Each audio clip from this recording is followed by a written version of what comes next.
I love the rich look of upholstered fabric, especially in neutral tones. So today on Stamp TV, I'm going to show you a technique that I call the upholstered background technique, using stamps and pattern paper from the new Hello Sunshine Stamp TV kit. Let me show you the tools and products you need to do this technique. First, you're going to need some stamps. And for the background technique, I'm going to use this leaf stamp. And then these stamps here are going to be part of the finished card project.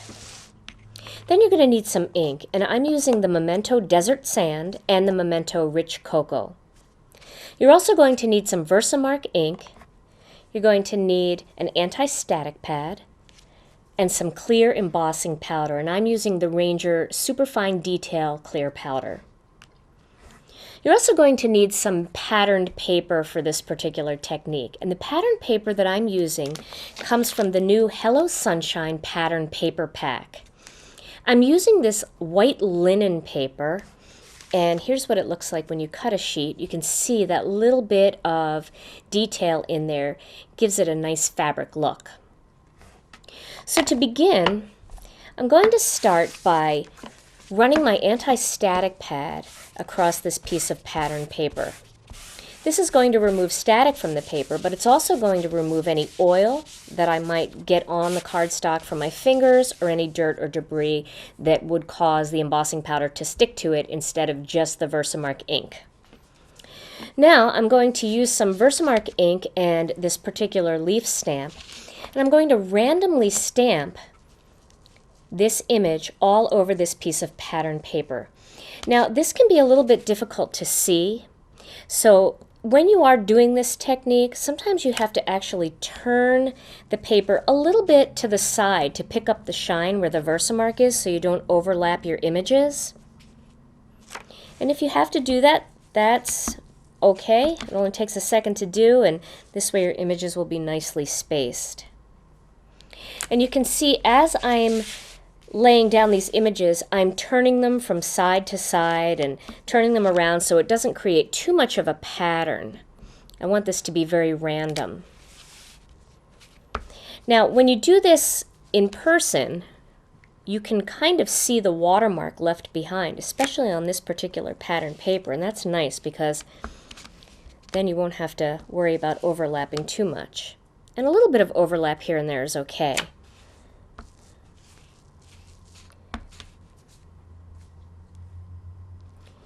Okay, just a couple more.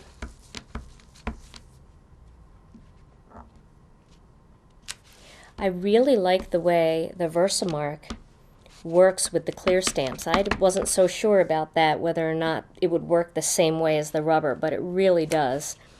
You get a nice solid impression with the Versamark ink. Okay, and I think I can lift this up and see. I'm going to do one little leaf right about here. Okay. Now that I've laid that Versamark down, I'm going to grab a piece of scratch paper. This is just a folded piece of cardstock. And I'm going to use that and sprinkle my ink all over that Versamark. Now, pattern paper seems to grab embossing powder a little bit differently than cardstock, so you really do kind of have to blow off the excess to make sure it doesn't stick anywhere. But as long as you use something like an anti-static pad, it'll just blow off very easily.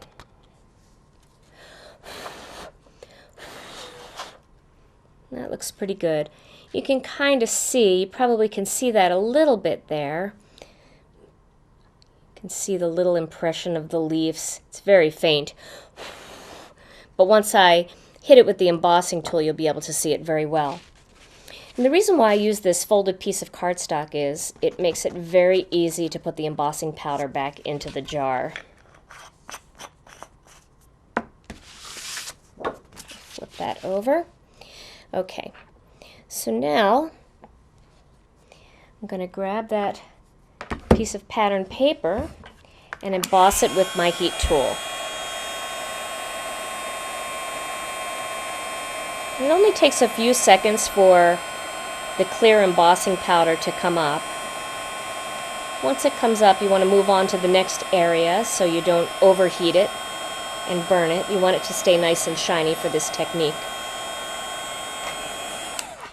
Okay, now I'm going to flip that around and do the other side.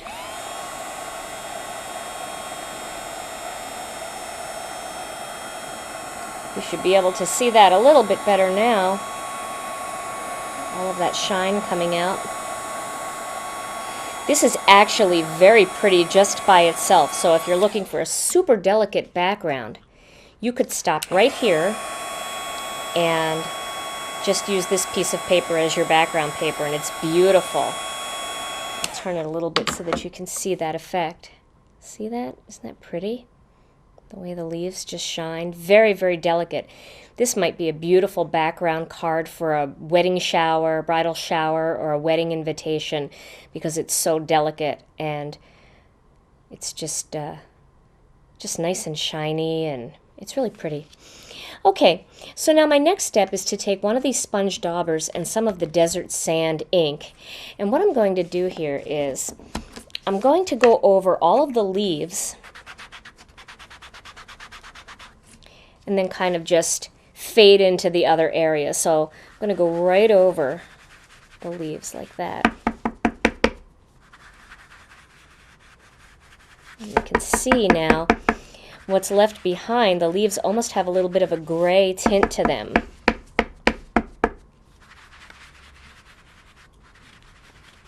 They all start to come out. Now you can also use distress inks for this if you have distress ink pads. That will take just a little bit longer to dry, but you can do some really fun blending techniques with that. Okay, so there's my first pass. Now for my second layer, I want to go a little bit darker, so I'm going to grab another sponge dauber and some of the rich cocoa ink. If you have sponge daubers at home, they wash out easily with a little bit of soap and warm water, and then you can let them dry overnight. So you don't have to have a million of them, just a couple of them so that you can use 2 or 3 at a time when you're working on a technique. Okay, so now I'm going to do my second color just over the leaf area. So I'm going to bring those leaves out a little bit more, but I still want that other color to be showing through in the other areas of the card. That gives it some nice dimension. Isn't that fun? Now what I like the most about this particular technique versus other embossed resist is the leaves, even though they've only been embossed in clear, they contain all of that beautiful texture from that linen paper that's underneath. And it's hard to get that effect unless you have some sort of linen stamp or something that you can stamp down first. Okay, so now I'm going to take a piece of paper towel and I'm going to just wipe over all of the leaves, and that's going to remove any excess ink that might be stuck on the top of those leaves. So it's kind of like cleaning up your card, and the leaf images will pop out a little bit more once you get rid of that excess ink. So there we go. Now I have that beautiful upholstered background. Doesn't it just look like a beautiful sofa or chair fabric? Okay. Now my next step for that is, for my card, is going to be to mount that on some of this carnival red cardstock that comes in the kit. And you might not think that these colors would go well together, but they really look nice once it's all together.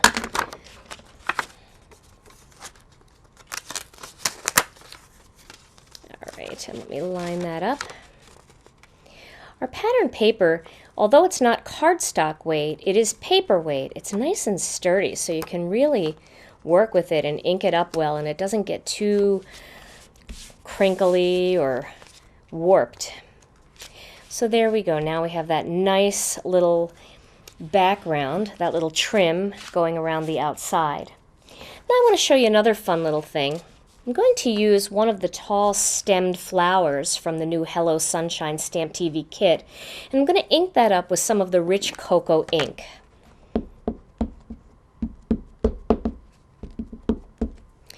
And then I'm going to stamp that in the middle of this little piece that I made. It's nice that you can see through there because you can get it exactly where you want it. And then I'm also going to ink up this greeting, and I've got just a little scrap here. I'm going to ink this up. And I'm going to stamp this right toward the edge of this little piece of paper. There we go. You're always on my mind. And now I'm going to do something fun. I'm going to do a cheater's bow. And if you've never tried a cheater's bow, they're very fun to do. I have a hole punch here. And this is just a handheld hole punch. You can find these at office supply stores or your local big box hobby store or department store. And I'm going to punch a hole on one side of these stems. And I'm going to punch a hole on the other side of these stems, like that, so you can see the two holes. Then I'm going to take some of this red grosgrain ribbon, and I'm going to cut it to 2 points. I don't need quite that much, but I want to make sure that I can do it right the first time for you here on Stamp TV, so I'm cutting a little bit extra just to give myself some slack. But if you have little strips of ribbon like this laying around in your scrap box, this is a perfect technique to make use of those. So I'm going to feed one end into one hole and the other end into the other hole.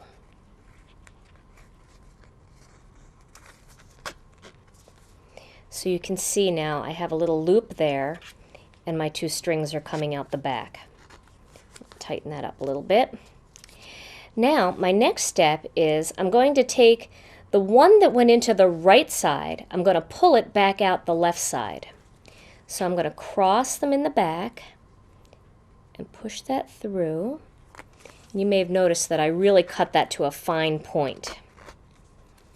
So there's one, and now I'm going to flip it over and do the other one. The remaining side is going to go through that hole on the back.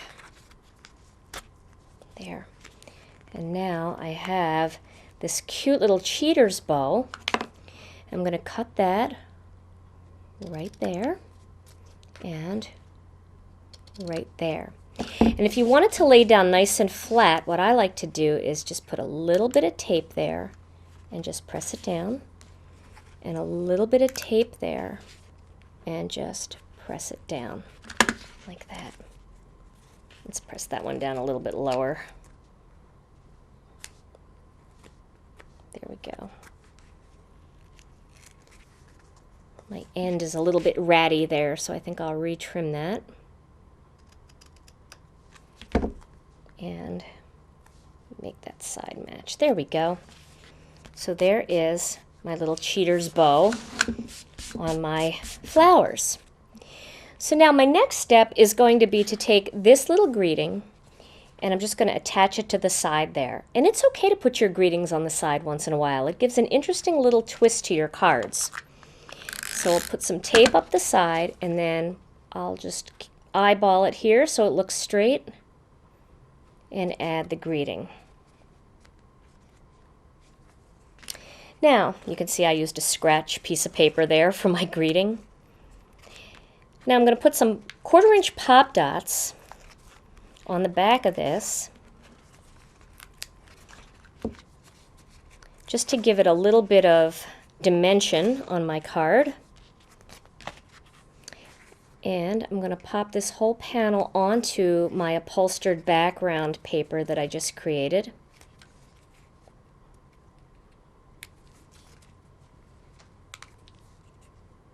I like to use a couple extra pop dots when I have an inky surface that I'm sticking it on. It seems to just hold everything a little bit tighter. And then I'm going to center that side to side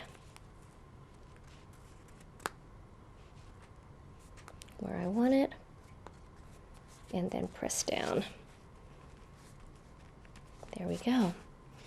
And now this whole card I'm going to place onto my white card base, and here I made a card already, so I don't have to show you how to tape a card panel together. You already know how to do that. There's my finished card project. Try this technique with bold flowers and soft pastels for feminine cards, and try using winter foliage and deep pine green and burgundy inks to create an elegant backdrop for holiday cards.